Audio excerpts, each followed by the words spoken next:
Hi welcome to my channel. Telangana రాష్ట్రంలో 3 నెలల ration బియ్యం తీసుకోవడానికి ఈరోజే లాస్ట్ డేట్ అండి. పూర్తి వివరాలు తెలుసుకుందాం. వీడియో చూసిన వాళ్ళు తప్పకుండా వీడియో లైక్ చేసి ఛానల్ని సబ్స్క్రైబ్ చేసుకోండి. 3 నెలల రేషన్ కోటా పంపిణీ నేటితో ఆఖరు. 2 నెలల పాటు రేషన్ దుకాణాలు బంద్. మళ్ళీ సెప్టెంబర్లో రేషన్ బియ్యం పంపిణీ. జూన్, జూలై, ఆగస్టు ఈ 3 నెలలకు సంబంధించిన రేషన్ బియ్యం పంపిణీ అయితే జూలై 1వ తారీఖు నుంచి స్టార్ట్ అయ్యి 30వ తారీఖు ఈ రోజు వరకు లాస్ట్ డేటు. ఇంకెవరైనా తీసుకోకపోతే తీసుకోండి.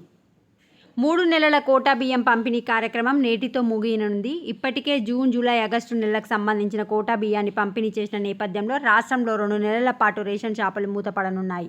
మళ్ళీ సెప్టెంబర్లో బియ్యం పంపిణీ చేయాల్సి ఉంటుంది. వాస్తవానికి ప్రతి నెలలో మొదటి 15 రోజులు రేషన్ బియ్యం పంపిణీ ఉంటుంది. కానీ కేంద్ర ప్రభుత్వం ఈసారి కీలక నిర్ణయం తీసుకుంది. వర్షాకాలంలో మారుమూల ప్రాంతాలు, గిరిజన, కొండ ప్రాంత ప్రజలు ఇబ్బందులు దృష్టిలో పెట్టుకొని దేశమంతా ఒకేసారి 3 నెలల కోటా బియ్యాన్ని పంపిణీ చేయాలని రాష్ట్రాలకు ఉత్తర్వులు జారీ చేసింది. దీంట్లో రాష్ట్రంలో కూడా జూన్ 1 నుంచి బియ్యం పంపిణీ ప్రారంభమైంది. ప్రతి లబ్ధిదానికి నెలకు 6 కిలోల చొప్పున 3 నెలల కోటా కింద 18 కిలోల పంపిణీ చేశారు. ఈ 3 నెలలకు కలిపి 6 లక్షల టన్నుల సన్నబియ్యాన్ని రాష్ట్ర ప్రభుత్వం పంపిణీ చేయడం గమనార్హం.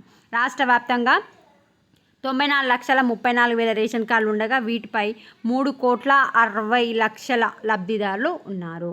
ఇంకా ఎవరైనా తీసుకోకపోతే ఈరోజే తీసుకోండి. రేపటి నుంచి రేషన్ షాప్స్ బంద్. మళ్ళీ సెప్టెంబర్లో ఓపెన్ అవుతాయి. వీడియోని లైక్ చేయండి. Thanks for watching.